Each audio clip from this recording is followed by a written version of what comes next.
സ്വാമിയേ ശരണമയ്യപ്പ. മാളികപ്പുറത്തമ്മ ലോകമാതാവേ ശരണമയ്യപ്പ. ശ്രീ മഹാദേവിയേ നമ. ഞാൻ നാടവന പരമേശ്വരൻ നമ്പൂതിരി, മുൻ ശബരിമല മാളികപ്പുറം മേൽശാന്തി. ഈ കലിയുഗത്തിൽ ഭൗതികമായിട്ടുള്ള ശാസ്ത്ര നേട്ടങ്ങളുടെ കണ്ണഞ്ചിപ്പിക്കുന്നതായ വിസ്മയങ്ങൾ കണ്ട് അമ്പരന്ന് നിൽക്കുന്ന മനുഷ്യർ ശാന്തിയും സമാധാനവും നിറഞ്ഞൊരു ജീവിതമാണ് കാക്ഷിക്കുന്നത്. എങ്ങും അശാന്തി പടർന്നു നിൽക്കുന്ന ഈ അവസരത്തിൽ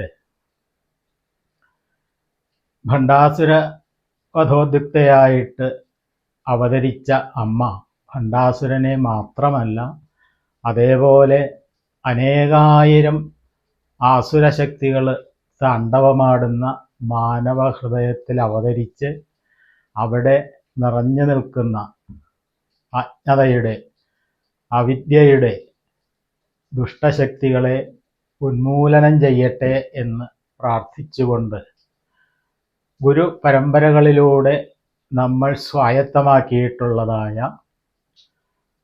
സൽക്കർമ്മങ്ങൾ, അതിൽ പ്രധാനമായിട്ടും ലളിതാ സഹസ്രനാമത്തിൽ പറയുന്നത് പോലെ രഹോ യാഗക്രമാരാധ്യ, യാഗങ്ങളിൽ ആ യാഗങ്ങളെ കൊണ്ട് ആരാധിക്കുന്നതിൽ, ക്രമമായിട്ട് ആരാധിക്കുന്നതിൽ സംപ്രീതയായിട്ടുള്ള ആ ദേവിയെ പ്രീതിപ്പെടുത്തുന്നതിന് വേണ്ടിയിട്ട് ശ്രീവിദ്യാ പ്രതിഷ്ഠാനം ഈ ഡിസംബർ മാസം 21 തീയതി മുതൽ 25 തീയതി വരെ കൊടുങ്ങല്ലൂർ ദേവീസന്നിധിയിൽ വച്ച് ശ്രീവിദ്യാ മഹായാഗം നടത്തുകയാണ്. അപ്പോൾ ഈ യാഗത്തിലൂടെ,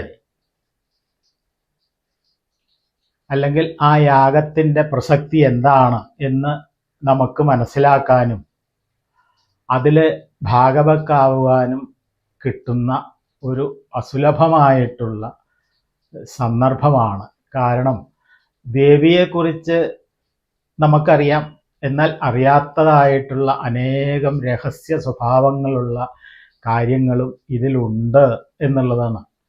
അപ്പോൾ അത് നമുക്ക് വ്യക്തമായിട്ട് മനസ്സിലാക്കുന്നതിന് വേണ്ടിയിട്ട് ആ ബ്രഹ്മാണ്ഡ പുരാണാന്തർഗതമായിട്ടുള്ള ദേവിയുടെ ലളിതാ സഹസ്രനാമങ്ങൾ, ഓരോ നാമങ്ങളും ഭക്തി പുരസരം നമ്മൾ ജപിക്കാറുണ്ട്. അതുവഴി ദേവിയുടെ അനുഗ്രഹം നമ്മൾ ആർജിക്കാറുണ്ട്. എങ്കിലും പലർക്കും അത് വേണ്ടതുപോലെ ഈ ഭൗതിക ജീവിതം എങ്ങനെ സുന്ദരമാക്കി കെട്ടിപ്പടുക്കണം എന്നുള്ള വ്യഗ്രതയിലൂടെ പോകുന്ന നമ്മൾക്ക് ക്ഷേത്രാരാധനയ്ക്കോ അല്ലെങ്കിൽ ഈശ്വരാരാധനയ്ക്കോ പലപ്പോഴും സമയം കിട്ടാറില്ല എന്നുള്ളത് ഒരു വസ്തുതയാണ്. എങ്കിലും നമ്മൾ വേണമെന്ന് വെച്ചാൽ മാത്രമേ അത്തരം സമയമൊക്കെ നമുക്ക് കിട്ടുകയുള്ളൂ എന്നുള്ളതും ഒരു വസ്തുതയാണ്. അപ്പോൾ പൊതുവേ നമ്മൾ സമയത്തിൻ്റെ കാര്യം എടുക്കുമ്പോൾ ഈശ്വരാരാധനയുടെ കാര്യമാണ് മാറ്റിവെക്കുക. ഭൗതിക ജീവിതത്തിൽ മറ്റ് നടത്തിക്കൊണ്ടുപോകുന്നതായിട്ടുള്ള എല്ലാ കാര്യങ്ങൾക്കും നമ്മൾ സമയം കണ്ടെത്താറുണ്ട്. അത് കണ്ടെത്തി കഴിയുമ്പോഴാണ് ഈശ്വരാരാധനയ്ക്ക് നമുക്ക് സമയം ഇല്ലാതെ കണ്ടാവുന്നത്. അപ്പോൾ ഈ ഒരു അവസ്ഥയ്ക്ക് നമുക്ക് പരിഹാരം നമ്മുടെ പുരാണങ്ങളിൽ തന്നെ പറഞ്ഞിട്ടുണ്ട്. അത് വേണ്ടവണ്ണം നമ്മൾ മനസ്സിലാക്കാത്തത് കൊണ്ടാണ് നമുക്ക് അത് പ്രയോജനകരമാക്കാൻ സാധിക്കാത്തത്. അപ്പോൾ ഇത്തരം ഗഹനമായിട്ടുള്ള കാര്യങ്ങളെ ലളിതമായിട്ട് സമൂഹത്തിൽ അവതരിപ്പിച്ച് അത് മാനവ ജനതയ്ക്ക് ഉപകാരപ്രദമായിട്ടുള്ള രീതിയിൽ പ്രയോജനകരമാക്കണം എന്നുള്ള ഉദ്ദേശത്തോടു കൂടിയിട്ടാണ് ശ്രീവിദ്യാ പ്രതിഷ്ഠാനം ഈ ലളിതാ മഹായാഗം കൊടുങ്ങല്ലൂരിൽ വച്ച് നടത്തുന്നത്. അപ്പോൾ ലോകമെമ്പാടുമുള്ള ശ്രീവിദ്യോപാസകന്മാരായിട്ടുള്ള അല്ലെങ്കിൽ ശക്തിപൂജയിൽ വിവിധങ്ങളായിട്ടുള്ള അനുഷ്ഠാനക്രമങ്ങൾ അനുഷ്ഠിക്കുന്ന, അല്ലെങ്കിൽ വിവിധങ്ങളായിട്ടുള്ള ഉപദേശത്തിലൂടെ ശ്രീവിദ്യയെ ഉപാസിക്കുന്നതായിട്ടുള്ള ശ്രീവിദ്യോപാസകന്മാരായിട്ടുള്ള ആചാര്യന്മാരെല്ലാവരും തന്നെ, അത് ഭാരതത്തിന് പുറത്തു നിന്നും, അതാണ് ലോകമെമ്പാടുമുള്ള ആചാര്യന്മാർ പങ്കെടുക്കുന്ന ഒരു മഹായാഗമാണ് ഡിസംബർ മാസം 21 തീയതി മുതൽ 25 തീയതി വരെ കൊടുങ്ങല്ലൂരിൽ നടക്കുന്നത്. അപ്പോൾ അതിൽ എല്ലാ ഭക്തന്മാരും, എല്ലാ ഭക്തജനങ്ങളും ആദ്യ അവസാനം തന്നെ പങ്കെടുത്ത് അതിൽ നിന്ന് കിട്ടുന്നതായിട്ടുള്ള ആ ജ്ഞാനപ്രവാഹത്തെ നമ്മൾ സ്വീകരിക്കാൻ തയ്യാറാവണം. അപ്പോൾ ഞാൻ നേരത്തെ പറഞ്ഞതുപോലെ പുരാണങ്ങളിൽ നമുക്ക് ഈ സമയമില്ല എന്നുള്ളതിനൊക്കെ പരിഹാരമായിട്ട് ലോകം കണ്ടതിൽ വച്ച് ഏറ്റവും വലിയ അദ്വൈതാചാര്യനായിട്ടുള്ള ശങ്കരാചാര്യസ്വാമികൾ തന്നെ നമുക്ക് അതിൻ്റെ ക്രമം പറഞ്ഞു തന്നിട്ടുണ്ട്. ഇപ്പം ഭാരതത്തിലുള്ള എല്ലാ മഹാക്ഷേത്രങ്ങളിലെയും ക്രമവിധാനങ്ങൾ ചിട്ടപ്പെടുത്തിയിട്ടുള്ളത് ശങ്കരാചാര്യസ്വാമികളാണ് എന്ന് പറയുന്നു. നമ്മളത് വിശ്വസിക്കുന്നുമുണ്ട്, അതനുസരിച്ച് നമ്മൾ പിന്തുടർന്ന് പോകുന്നുമുണ്ട്. അപ്പോൾ രണ്ടല്ല ഒന്നാണ് അദ്വൈതം എന്നുള്ള ആ ഒരു സിദ്ധാന്തം. അപ്പം അതാണ് ഈ കലിയുഗത്തിലെ ഏറ്റവും ശക്തനായിട്ടുള്ള അയ്യപ്പസ്വാമിയെ നമ്മൾ ഭജിക്കുന്നതിൻ്റെ പ്രധാന കാരണം അതാണ്, ആ അദ്വൈതമാണ്. തത്വമസി, ദേവനും മനുഷ്യനും ഒന്ന് തന്നെയാണ്, രണ്ടല്ല ഒന്നാണ് എന്നുള്ള ആ അദ്വൈത ദർശനമാണ്. അപ്പോൾ ഈ അദ്വൈത ദർശനത്തിൻ്റെ സൃഷ്ടാവായിട്ടുള്ള ശ്രീശങ്കരാചാര്യസ്വാമികൾ ആദ്യകാലത്ത് തികഞ്ഞ വൈഷ്ണവ ഭക്തനായിരുന്നു എന്നാണ് പറയണേ. അദ്ദേഹം എഴുതിയിട്ടുള്ളതാണ്, നമ്മളൊക്കെ ചെല്ലാറില്ലേ, ഭുജംഗപ്രയാത സ്തോത്രം. ആ ഭുജംഗപ്രയാത സ്തോത്രത്തിൽ അദ്ദേഹം തന്നെ പറയുന്നുണ്ട്, ഹരേരന്യ ദൈവം നമന്യേ നമന്യേ, ഹരിയിൽ നിന്ന് അന്യമായിട്ടൊരു ദൈവമില്ല, അതുകൊണ്ട് ഹരിയെയാണ് നമ്മൾ ഭജിക്കേണ്ടത് എന്നുള്ള രീതിയിലാണ് അദ്ദേഹം അത് രചിച്ചിട്ടുള്ളത്. പക്ഷെ അദ്ദേഹത്തിൻ്റെ ജ്ഞാനയാത്രയിൽ കുറെ കൂടി സഞ്ചരിച്ചു കഴിഞ്ഞപ്പോൾ അദ്ദേഹം കണ്ടെത്തി, അതല്ല ശരി, ശിവനാണ് ഈ ലോകത്തിൻ്റെ കേന്ദ്രബിന്ദു, ആ ശിവനില്ലെങ്കിൽ എല്ലാവരും ശവമാണ് എന്നുള്ള സിദ്ധാന്തം കണ്ടെടുത്തി അദ്ദേഹം ശിവാനന്ദലഹരി എന്ന് പറഞ്ഞ അതിവിശിഷ്ടമായിട്ടുള്ള ഒരു ഗ്രന്ഥം രചിച്ച് നമുക്ക് നൽകേണ്ടതായിട്ടുണ്ട്. അപ്പം അത് പ്രകാരം നമ്മൾ ആരാധിക്കേണ്ടത് ശിവനെയാണ്, അല്ലെങ്കിൽ ശിവനെ മാത്രമാണ്, മറ്റൊന്നിനും തന്നെ ശിവന്റെ അത്ര പ്രഭാവമില്ല എന്നുള്ള രീതിയിലാണ് അദ്ദേഹം അത് ചിട്ടപ്പെടുത്തിയിട്ടുള്ളത്. അപ്പം അങ്ങനെ ആ കാലഘട്ടത്തിൽ അദ്ദേഹം ഒരു ദിവസം തൻ്റെ നിത്യകർമാനുഷ്ഠാനങ്ങളെല്ലാം കഴിഞ്ഞ് വളരെ ക്ഷീണിതനായിട്ട് ഇരിക്കുന്ന അവസരത്തിൽ അദ്ദേഹത്തിൻ്റെ ഉള്ളിൽ ഒരു മോഹം തോന്നിയെന്നാണ്, കുറച്ച് കാച്ചിയ പാല് കിട്ടിയാൽ കുടിക്കാമായിരുന്നു. അപ്പോൾ ദിവ്യനായിട്ടുള്ള അദ്ദേഹം അത് മനസ്സിൽ ആഗ്രഹിച്ച മാത്രയിൽ തന്നെ അദ്ദേഹത്തിൻ്റെ മുൻപിൽ ഒരു വെള്ളിപ്പാത്രത്തിൽ കുടിക്കാൻ പാകത്തിൽ ചൂടിൽ പാല് പ്രത്യക്ഷമായി എന്നാണ്.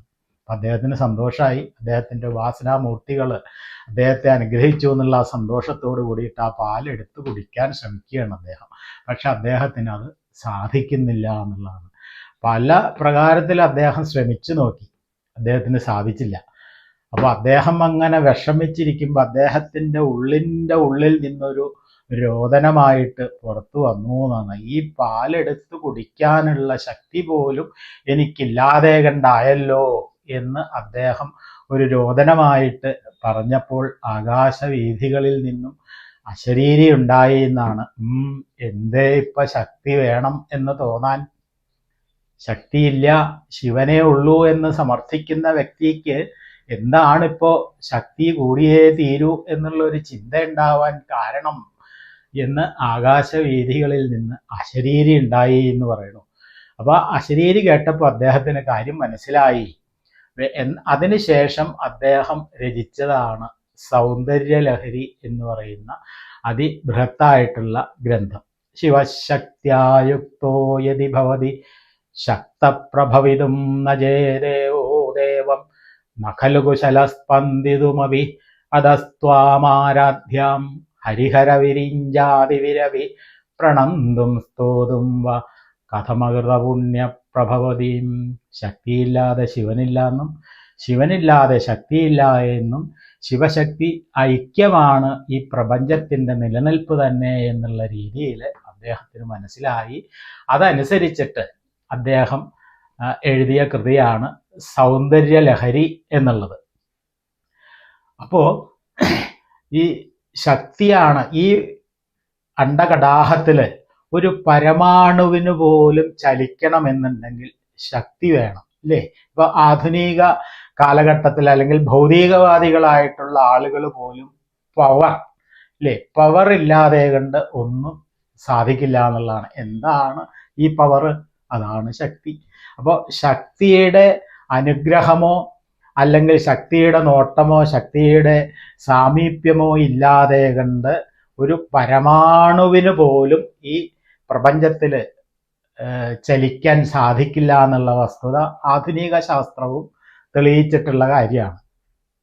അപ്പോൾ പറഞ്ഞു വന്നത് എന്താണെന്ന് വെച്ചാൽ, ഈ സൗന്ദര്യലഹരി എന്നുള്ള ആ ബൃഹത്തായിട്ടുള്ള ഗ്രന്ഥത്തിൽ 27ാമത് വരുന്ന ഒരു ശ്ലോകമുണ്ട്. ആ ശ്ലോകത്തിലൂടെയാണ് ഞാൻ നേരത്തെ പറഞ്ഞതായിട്ടുള്ള ഈ ഈശ്വരാരാധനയ്ക്ക് സമയമില്ല എന്ന് പറഞ്ഞ് ഒഴിഞ്ഞ് തടി തപ്പുന്നതായിട്ടുള്ള ഭൗതികവാദികൾക്ക് സമയമുണ്ട് എന്ന് കാണിച്ചു തരുന്ന ഒരു ശ്ലോകമാണത്. എന്താ അത്? ജപോ ജൽപശില്പഭവതു സകലമവിമുദ്രാ വിരജനാഗതി പ്രാദക്ഷിണ്യക്രമണമശനാദ്യാഹുദീവിധി പ്രണാമോ സംവേശ സുഖമഖിലമാത്മാർപ്പണദൃശ സപര്യാപര്യായസ്തവ ഭവതു യന്മേ വിലസിതം. ഇതാണ് ആ ശ്ലോകം. എന്താണ് ആ ശ്ലോകത്തിന്റെ അർത്ഥം? ആ അർത്ഥം നമ്മൾ വേണ്ട രൂപത്തിൽ മനസ്സിലാക്കുമ്പോഴാണ് നമുക്ക് അതിൻ്റെ ഉള്ളിൽ ഒളിഞ്ഞിരിക്കുന്നതായിട്ടുള്ള ആ തത്വങ്ങളെ വെളിവാക്കി കിട്ടുന്നത്. നമുക്കൊന്ന് നോക്കാം.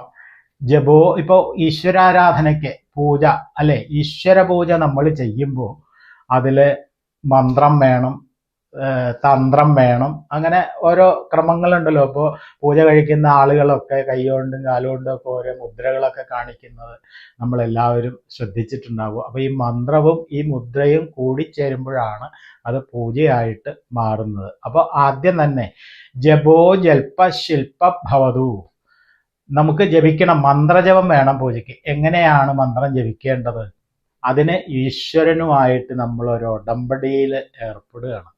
എന്താണെന്ന് വെച്ചാൽ, ഭഗവാനോട് പറയുകയാണ് അല്ലെങ്കിൽ അമ്മയോട് പറയുകയാണ്, അല്ലയോ അമ്മേ, ഞാൻ നേരം വെളിച്ചായി കിടന്ന പായിൽ നിന്ന് എഴുന്നേറ്റ് വൈകുന്നേരം അല്ലെങ്കിൽ രാത്രി തിരിച്ച് കിടക്കുന്നത് വരെ എൻ്റെ വായ കൊണ്ട് പറയുന്നതായിട്ടുള്ള എല്ലാ കാര്യങ്ങളും അവിടത്തെയുടെ പൂജയിലേക്കുള്ള മന്ത്രങ്ങളായിട്ട് അവിടെ നിന്ന് സ്വീകരിക്കണം. അതിന് നമുക്ക് ആർക്കെങ്കിലും ബുദ്ധിമുട്ടുണ്ടോ? പ്രത്യേകിച്ച് സമയം ആവശ്യമുണ്ടോ? നമ്മൾ എന്തെല്ലാം കാര്യങ്ങൾ പറയുന്നു. അപ്പോൾ ഈശ്വരനോട് ഒരു ഉടമ്പടിയാണ് നമ്മൾ വയ്ക്കുന്നത്. ആ പറയുന്നതായിട്ടുള്ള കാര്യങ്ങളെല്ലാം തന്നെ പൂജയിലെ മന്ത്രമാണ്. ജപോ ജൽപ ശില്പ ഭവതു സകലമവിമുദ്രാ വിരജനാഗതി. ഇനി ശില്പക്രിയയാണ്, മുദ്രകൾ. ഇപ്പം നമ്മൾ രാവിലെ എഴുന്നേറ്റ് കഴിഞ്ഞാൽ എന്താ ചെയ്യാറ്? മിറ്റമടിക്കാറുണ്ട്, വെള്ളം കോരാറുണ്ട്, ചിലർ നടക്കാൻ പോകാറുണ്ട്, അങ്ങനെ പലവിധ അല്ലെങ്കിൽ ഗൃഹജോലികളിൽ ഏർപ്പെടാറുണ്ട്. അപ്പോൾ ഈ ഗൃഹജോലികളിൽ ഏർപ്പെടുമ്പോൾ ഞാൻ എൻ്റെ കൈ കൊണ്ട് ചെയ്യുന്നതായിട്ടുള്ള എല്ലാ കാര്യങ്ങളും അവിടത്തേക്കുള്ള പൂജയിലെ മുദ്രയായിട്ട് അവിടെ നിന്ന് സ്വീകരിക്കണം അല്ലേ? ഇപ്പൊ വെള്ളം കോരുമ്പോഴും അതൊരു കൈകൊണ്ട് കാണിക്കുന്നതാണല്ലോ. മുറ്റടിക്കുക, അല്ലെങ്കിൽ അതിൻ്റെ ഇടയ്ക്ക് ഒരു പട്ടി ഓടി വന്നാൽ അതിനൊരു കല്ലെടുത്തെറിയുക, ഇതൊക്കെ നമ്മൾ കൈ കൊണ്ട് കാണിക്കുന്ന കലാശങ്ങളാണ്. അപ്പോൾ ഈ കൈ കൊണ്ട് കാണിക്കുന്ന എല്ലാ കലാശവും അവിടത്തേക്കുള്ള പൂജയിലെ മുദ്രയായിട്ട് അവിടെ നിന്ന് സ്വീകരിക്കണം. അപ്പോൾ ജപോ ജൽപ ശില്പ ഭവതു സകലമവി മുദ്രാ വിരജനാഗതി പ്രാദക്ഷിണ്യം. ഇനി നമ്മൾ പിന്നെന്താ ചെയ്യുക? അപ്പം മന്ത്രം ജപിച്ചു, മുദ്രകൾ കാണിച്ചു, ഇനി നമ്മൾ ദേവനെ പ്രദക്ഷിണം വയ്ക്കുകയാണ് ചെയ്യുന്നത് അല്ലേ? അപ്പൊ അതിനുള്ള ഉടമ്പടി എന്താ? അല്ലയോ അമ്മേ, ഞാൻ വെളിച്ചായാൽ അല്ലെങ്കിൽ കിടന്നിടത്തു നിന്ന് എഴുന്നേറ്റാൽ രാത്രി തിരിച്ചു കിടക്കുന്നത് വരെ എൻ്റെ കാലുകൊണ്ട് ചെയ്യുന്ന എല്ലാ നടത്തങ്ങളും അവിടത്തേക്കുള്ള പൂജയിലെ പ്രദക്ഷിണമായിട്ട് അവിടെ നിന്ന് സ്വീകരിക്കണം അല്ലേ? നമുക്ക് വീടിനകത്ത് തന്നെ പല ജോലികൾക്കും നടക്കാറുണ്ട്, ചിലർ ഓഫീസിൽ പോകാറുണ്ട്, ചിലർ വ്യായാമമായിട്ട് നടക്കാറുണ്ട്. ഇങ്ങനെ എല്ലാ നടത്തികളും അവിടത്തേക്കുള്ള പൂജയിലെ പ്രദക്ഷിണമായിട്ട് അവിടെ നിന്ന് സ്വീകരിക്കണം എന്നുള്ളതാണ്. അപ്പോൾ ജപോ ജൽപ ശില്പ ഭവതു സകലമവി മുദ്രാ വിരജനാഗതി പ്രാദക്ഷിണ്യക്രമണം അശനാദ്യാഹുതി. ഇനി അടുത്തത് എന്താ? നമ്മൾ അമ്പലത്തിൽ ചെന്ന് പ്രദക്ഷിണമൊക്കെ കഴിഞ്ഞാൽ അവിടെ വഴിപാടുകൾ കഴിക്കാറുണ്ട്, ഇല്ലേ? നിവേദ്യത്തിനൊക്കെ കൊടുക്കാറുണ്ട്. അപ്പോൾ അതാണ്, അല്ലയോ അമ്മേ, ഞാൻ ഈ ജോലികളെല്ലാം ചെയ്ത് ക്ഷീണിച്ചു കഴിയുമ്പോൾ കഴിക്കുന്നതായിട്ടുള്ള ആഹാരം അവിടത്തേക്കുള്ള പൂജയിലെ നിവേദ്യമായിട്ട് അവിടെ നിന്ന് സ്വീകരിക്കണം. അപ്പോൾ നിവേദ്യവും കഴിഞ്ഞു. സകല മുദ്രാ വിരചനാമവി പ്രാദക്ഷിണ്യ ക്രമണം അശനാദ്യാഹുതി വിധി പ്രണാമോ സംവേശ സുഖമഖിലം ആത്മാർപ്പണദൃശ. ഇതൊക്കെ കഴിഞ്ഞാൽ നമ്മൾ അമ്പലത്തിൽ തൊഴുത് കഴിഞ്ഞാൽ എന്താ ചെയ്യാറ്? അവിടെ നമസ്കരിക്കാറുണ്ട്, ഇല്ലേ? അപ്പൊ അമ്മയോട് പറയാണ്, അമ്മേ, ഞാൻ ഈ ജോലികളൊക്കെ ചെയ്ത് തളർന്ന് പരവശനായിട്ട് ഒരു ദിക്കിൽ കിടന്നാ മതി എന്നുള്ള ചിന്തയോട് കൂടിയിട്ട് വന്ന് കിടക്കുമ്പോൾ ഉള്ള ആ കിടത്തം അവിടത്തേക്കുള്ള പൂജയിലെ നമസ്കാരമായിട്ട് അല്ലെങ്കിൽ സാഷ്ടാംഗ പ്രണാമമായിട്ട് അവിടെ നിന്ന് സ്വീകരിക്കണം. അതും നമുക്ക് പ്രത്യേക സമയമൊന്നും വേണ്ട. ഇതൊക്കെ ഈ പറഞ്ഞ കാര്യങ്ങളൊക്കെ നമ്മൾ ദിവസം ചെയ്യുന്നതാണ്. അപ്പൊ പ്രണാമോ സംവേശ സുഖമഹിരം ആത്മാർപ്പണദൃശ സപര്യാപര്യായ സ്തവ ഭവതു എന്നേ വിലസിതു. ഇനിയിപ്പോൾ ചിലർക്ക് തോന്നാം, നമ്മൾ ഈ പറയുന്ന കാര്യങ്ങളൊന്നും സ്വീകരിക്കാൻ ഈശ്വരൻ അല്ലെങ്കിൽ അമ്മ തയ്യാറല്ല എന്നാണെങ്കിൽ അവിടത്തേക്ക് ഒരിക്കലും അതിന് സാധിക്കില്ല എന്നുള്ളതാണ്. കാരണം എന്താ? ഇപ്പൊ നമ്മൾ ഈ പറഞ്ഞ കാര്യങ്ങളൊക്കെ ചെയ്യുന്നത് എന്തിനു വേണ്ടിയിട്ടാ? ഈ കാര്യങ്ങളൊക്കെ ചെയ്യുന്നത് നമ്മുടെ ഉള്ളിൽ കുടികൊള്ളുന്നതായിട്ടുള്ള ആ ജീവനെ നിലനിർത്തുന്നതിന് വേണ്ടിയിട്ടാണ്, അല്ലേ? അപ്പൊ നമ്മുടെ ഈ ഉള്ളിൽ കുടികൊള്ളുന്നതായിട്ടുള്ള ജീവൻ എന്ന് പറയുന്നത് ആരാണ്?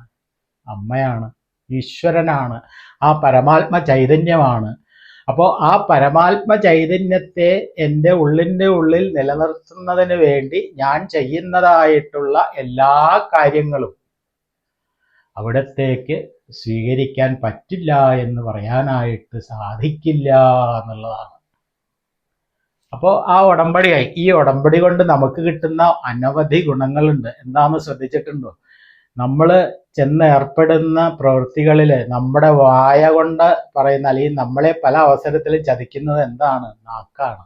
ഈ നാക്ക് കൊണ്ടുള്ള പ്രയോഗങ്ങളാണ് പല കുഴപ്പത്തിലും നമ്മളെ ചെന്ന് ചാടിക്കാറുള്ളത്. അപ്പൊ നാക്കിനെ നമുക്ക് സ്വാഭാവികമായിട്ടൊരു കൺട്രോളിലേക്ക് വരുത്താനായിട്ട് സാധിക്കും. കാരണം സംസാരിക്കുന്ന മന്ത്രം മുഴുവനും ഈശ്വരാർപ്പണമാണ്, ഈശ്വരന്റെ പൂജയിലേക്കുള്ള മന്ത്രമാണ് എന്ന് നമ്മൾ വെക്കുകയാണ്. ഈ വാക്കിന് അഗ്നിയുടെ സ്വഭാവമാണെന്ന് ആചാര്യന്മാർ പറയാറുണ്ട്. എന്താ കാരണം? അഗ്നിയുടെ സ്വഭാവം എന്താ? പ്രകാശമുണ്ട്, പുകയുണ്ട്, ചൂടുണ്ട്, ഇല്ലേ? അപ്പോൾ ഈ നല്ല നല്ല വാക്കുകളെ കൊണ്ട് മറ്റുള്ളവരുടെ മനസ്സിനെ പ്രകാശപൂരിതമാക്കാനായിട്ട് വാക്കുകൾക്ക് സാധിക്കുന്നതാണ്. അവൻ്റെ രക്തത്തിനെ തിളപ്പിക്കാനും ഈ വാക്കുകളെ കൊണ്ട് സാധിക്കും. അതേപോലെ തന്നെ അവൻ്റെ ഉള്ളിലേക്ക് ഇരുട്ട് നിറച്ച് അവനെ ലോകം കണ്ടതിൽ വെച്ച ഏറ്റവും വലിയ തീവ്രവാദിയാക്കാനും വാക്കുകളെ കൊണ്ട് സാധിക്കും എന്നുള്ളത് നമുക്ക് മനസ്സിലാവും. അപ്പൊ അതുകൊണ്ടാണ് വാക്കിന് അഗ്നിയുടെ സ്വഭാവമാണ് എന്ന് പറയുന്നത്. അപ്പോൾ അത്തരത്തിൽ തെറ്റായിട്ടുള്ള രീതിയിൽ വാക്കുകൾ പ്രയോഗിക്കാതെ കണ്ടിരിക്കാനുള്ള ഒരു മുൻകരുതൽ കൂടിയാണ് ഈ നമ്മുടെ വായ കൊണ്ടുവരുന്ന എല്ലാ വാക്കുകളും അവിടത്തേക്കുള്ള പൂജയിലെ മന്ത്രമായിട്ട് നമ്മൾ സങ്കല്പിക്കുന്നത്. ഇനി അത് കഴിഞ്ഞ് കയ്യും കലാശവും എന്ന് പറഞ്ഞാൽ അത് മുദ്രയാന്ന് പറഞ്ഞു. ഈ കയ്യും കലാശവും കാണിക്കുന്നതും നമ്മളെ കുഴപ്പത്തിൽ കൊണ്ട് ചാടിക്കാറുണ്ട്, ഇല്ലേ? അപ്പൊ അതിനും ഒരു നിയന്ത്രണം വരികയാണ്. അത് കഴിഞ്ഞാൽ ഭക്ഷണമാണ്. ഈ കഴിക്കുന്ന ഭക്ഷണത്തിനനുസരിച്ച് നമ്മുടെ സ്വഭാവ രൂപീകരണത്തിൽ ഒരു അനവധി മാറ്റങ്ങൾ വരും എന്ന് ആധുനിക ശാസ്ത്രം പോലും തെളിയിച്ചിട്ടുള്ള വസ്തുതയാണ്. അതുകൊണ്ട് നല്ല നല്ല ഭക്ഷണങ്ങൾ കഴിക്കാനായിട്ട് നമ്മൾ പ്രത്യേകം ശ്രദ്ധിക്കും. അതേപോലെ തന്നെ നടത്തി അവിടത്തേക്കുള്ള പ്രദക്ഷിണമായിട്ട് സങ്കല്പിക്കുമ്പോൾ ഈ നമ്മൾ പല ദിക്കിലേക്കൊക്കെ പോവാറുണ്ടല്ലോ അനാവശ്യമായിട്ട്. ആ പോക്കുകളൊക്കെ നിയന്ത്രിക്കാനായിട്ട് നമുക്ക് സാധിക്കും എന്നുള്ളതാണ്. അവസാനം നമ്മുടെ കിടത്തി സാഷ്ടാംഗ പ്രണാമമായിട്ട് സങ്കല്പിക്കുമ്പോൾ എവിടെയും കിടക്കാം, എങ്ങനെയും കിടക്കാം എന്നുള്ള രീതി, ആ സ്വഭാവവും നമ്മളിൽ നിന്ന് മാറിക്കിട്ടും എന്നുള്ള ഒരു സൽഗുണം കൂടി ഇതിലൂടെ നമുക്ക് സ്വായത്തമാക്കാനായിട്ട് സാധിക്കും. അപ്പം അങ്ങനെ ഏത് രീതിയിൽ ചിന്തിച്ചാലും ആ അമ്മയുടെ അനുഗ്രഹം നമുക്ക് എളുപ്പത്തിൽ, പ്രത്യേകിച്ച് സമയമൊന്നും ഇല്ലാതെ കണ്ട് നമ്മുടെ ദൈനംദിന ജീവിതക്രമത്തിലൂടെ നമുക്ക് കൊണ്ടുവരാനായിട്ട് സാധിക്കും എന്ന് മനസ്സിലാക്കുന്നതിന് വേണ്ടിയിട്ടാണ് ഈ ഒരു വ്യാഖ്യാനം പറഞ്ഞതുകൊണ്ട് ഉദ്ദേശിച്ചത്. ഏതായാലും ഈ ശ്രീവിദ്യാ മഹായാഗത്തിൽ ഞാൻ നേരത്തെ പറഞ്ഞുല്ലോ, ഈ അമ്മ അറിയാതെ കണ്ട് അല്ലെങ്കിൽ ശക്തിയുടെ അനുഗ്രഹമില്ലാതെ കണ്ട് ഈ പ്രപഞ്ചത്തിൽ ഒരു അണുവിന് പോലും ചലിക്കാൻ സാധിക്കില്ല എന്നുള്ളതാണ്. ഇപ്പോൾ രോഗങ്ങൾ വന്നതായാലും ആ രോഗങ്ങൾ എന്താ, രോഗാണുക്കളാണ്. ആ രോഗാണുക്കൾ നമ്മുടെ ശരീരത്തിൽ സഞ്ചരിക്കണമെങ്കിലും ഈ അമ്മയുടെ അനുഗ്രഹം വേണം. അതിനെ നിയന്ത്രിക്കാനും അമ്മയ്ക്ക് സാധിക്കും എന്നുള്ളതാണ് നമ്മൾ ദേവീ മഹാത്മ്യത്തിലെ ദിവസവും ചൊല്ലാറില്ലേ, രോഗാനശേഷാനവഹം സിതുഷ്ട ദൃഷ്ടാതുകാമാൻ സകലാനഭീഷ്ടാൻ ത്വാമാശ്രിതാനം അവിപന്നരാണം ത്വാമാശ്രിതാഖ്യാശ്രയതാം പ്രയാന്തി. അല്ലേ? ആ രോഗങ്ങളെയൊക്കെ നിയന്ത്രിച്ച് നിർത്താനായിട്ട് അമ്മയ്ക്ക് സാധിക്കും. അതിനെന്തു വേണം? ഏകാഗ്രമായിട്ടുള്ള ഭക്തിയോടെ, ഹൃദയംഗമമായിട്ടുള്ള ആശ്രയ മനോഭാവത്തോടെ നമ്മൾ ആ അമ്മയുടെ പാതാരബന്ധങ്ങളിൽ ആശ്രയിക്കണം. അപ്പം അങ്ങനെ ആശ്രയിക്കുമ്പോഴാണ് നമ്മൾ ആവശ്യപ്പെടാതെ കണ്ട് തന്നെ നമ്മൾക്ക് വേണ്ടതായിട്ടുള്ള എല്ലാ കാര്യങ്ങളും നമുക്ക് കരഗതമാവുന്നത്. അതുകൊണ്ട് എല്ലാ ജനങ്ങളും ഈ ഡിസംബർ മാസം 21-ാം തീയതി മുതൽ 25-ാം തീയതി വരെ നടത്തുന്ന ഈ മഹായാഗത്തിൽ പങ്കെടുത്ത് അത് വലിയൊരു വിജയമാക്കി തീർത്ത് അതുവഴി നമ്മുടെ നിത്യജീവിതത്തിൽ നേരത്തെ പറഞ്ഞതുപോലെ നമ്മുടെ മനസ്സിൽ നടമാടിക്കൊണ്ടിരിക്കുന്ന ആ ഭണ്ഡാസുരന്മാരെ എല്ലാം വധിച്ചുകൊണ്ട് അമ്മയുടെ അനുഗ്രഹം, പ്രകാശപൂരിതമായിട്ടുള്ള മനസ്സോട് കൂടിയിട്ട് നമുക്ക് നിത്യജീവിതത്തിൽ ശാന്തിയും സമാധാനവും കൈവരിക്കാനായിട്ട് സാധിക്കട്ടെ. അതിനു വേണ്ടിയിട്ട് ആ കൊടുങ്ങല്ലൂരമ്മയും തിരുവഞ്ചിക്കുളത്തപ്പനും ജഗദീശ്വരിയും ആദിപരാശക്തിയുമായിട്ടുള്ള ആ ശ്രീവിദ്യ മന്ത്രരാജനാണ്. ശ്രീവിദ്യാമന്ത്രം യന്ത്രരാജനാണ് ശ്രീവിദ്യായന്ത്രം. അപ്പോൾ അതിനപ്പുറം ഒന്നില്ല എന്നുള്ളതാണ്. അപ്പോൾ അതുകൊണ്ട് അതിൻ്റെയൊക്കെ അനുഗ്രഹം നമുക്ക് ലഭിക്കുന്നതിന് വേണ്ടിയിട്ട് ഈ ദിവസങ്ങളിൽ എന്തൊക്കെ പരിപാടികൾ ഉണ്ടെങ്കിലും അത് മാറ്റിവെച്ചുകൊണ്ട് കൊടുങ്ങല്ലൂരമ്മയുടെ സവിധത്തിലേക്ക് എല്ലാവരും എത്തിച്ചേരാനായിട്ട് പ്രത്യേകം ശ്രദ്ധിക്കണം എന്ന് മാത്രം അഭ്യർത്ഥിച്ചുകൊണ്ട് നിർത്തുന്നു. സ്വാമിയേ ശരണമയ്യപ്പ. മാളികപ്പുറത്തമ്മ ദേവി ലോകമാതാവേ ശരണമയ്യപ്പ. ശ്രീ മഹാദേവ്യൈ നമഃ.